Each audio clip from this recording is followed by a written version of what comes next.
Hey everyone, welcome to Continuous Thunder Music Reviews. Today we're going to do a quick recap of all the reviews that I've already done this year. For those who don't know, this whole idea of me doing music reviews started as a Facebook page where I actually wrote the reviews down and they were posted there. If you want to see the full reviews of anything that I mentioned here today, I'll put a link down in the description for that Facebook page.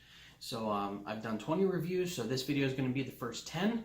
This is albums released in the first 3 weeks of 2019, and then we'll do another video after this that are going to be the other 10 after that, and this will catch us up until this week here, and then starting next week we'll do new reviews moving forward. So just going to kind of do a quick rapid fire thing here. I'm going to go through these, give you my score, and just a little quick thing on why I scored them that way, and yeah, we're just gonna try to get through these real quick. First up from 2019, we have Ode to a Friend by Old Sea Brigade.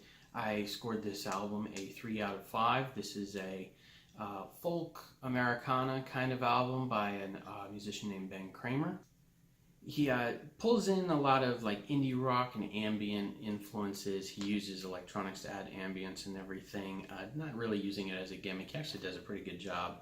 Not fantastic, but a good debut.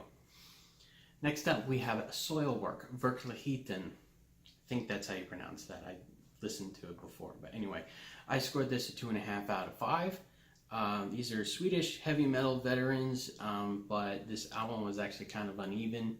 The first half was a bit of a mess. Second half got a little bit better, more consistent, better songs, but still overall just kind of a meh album for me.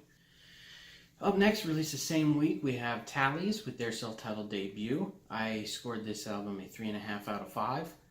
This is a band from Toronto. They do kind of a modern take on like surf or new wave music, lots of reverb on jangly guitars and everything, kind of similar to like a Real Estate or like a Dive or something like that.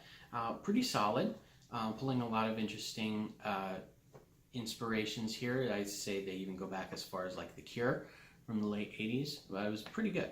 I think you should check it out if you're into that kind of music. Up next, we have Afterlife, Breaking Point, and I ranked this one a 1.5 out of 5. These guys play nu metal, trying to keep that genre alive for some reason.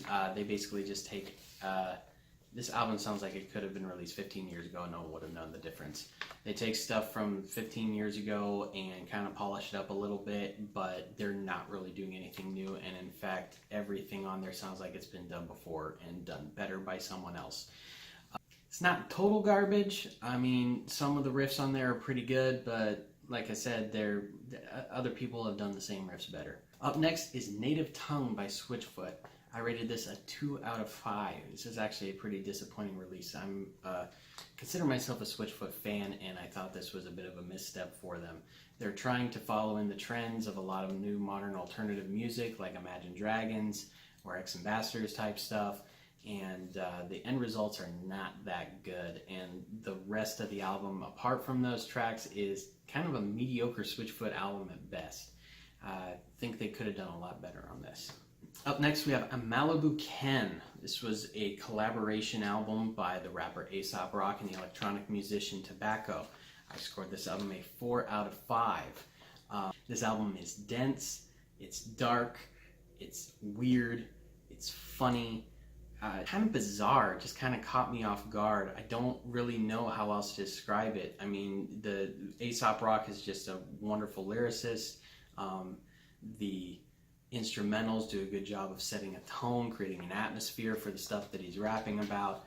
I mean, just go listen to Acid King off this and you'll get a sense of what it is, and you'll know if you're going to be into it or not, but I'd say it's worth your time.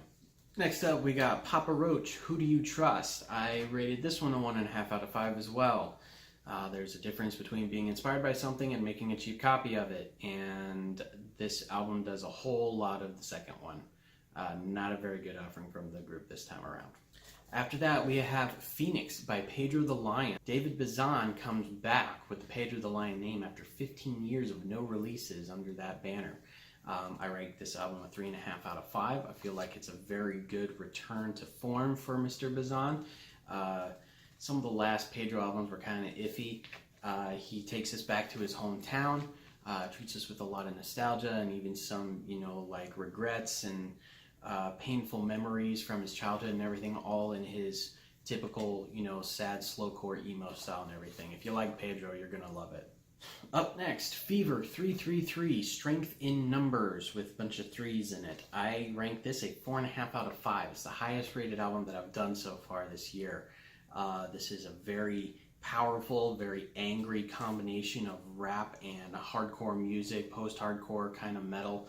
I think this is a better modern interpretation of nu metal than like the Afterlife album that I mentioned before.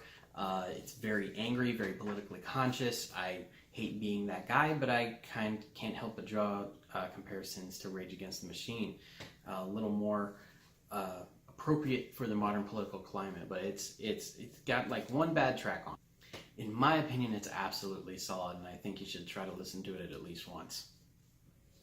Last up for this round is Outer Peace by Toro y Moi. I rated this album a 4 out of 5. This is the most recent Toro y Moi released by Chaz Bear.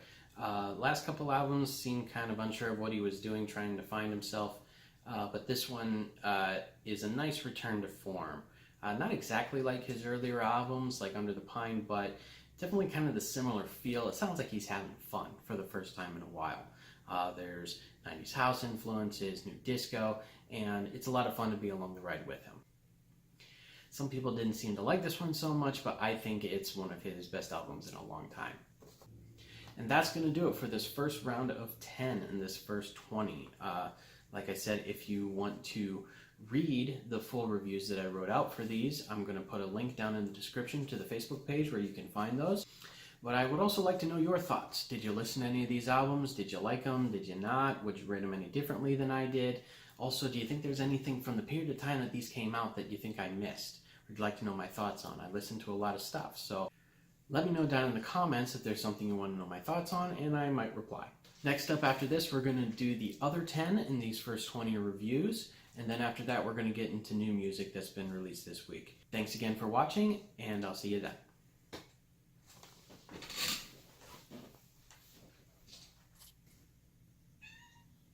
Sonny, you're messing up my takes.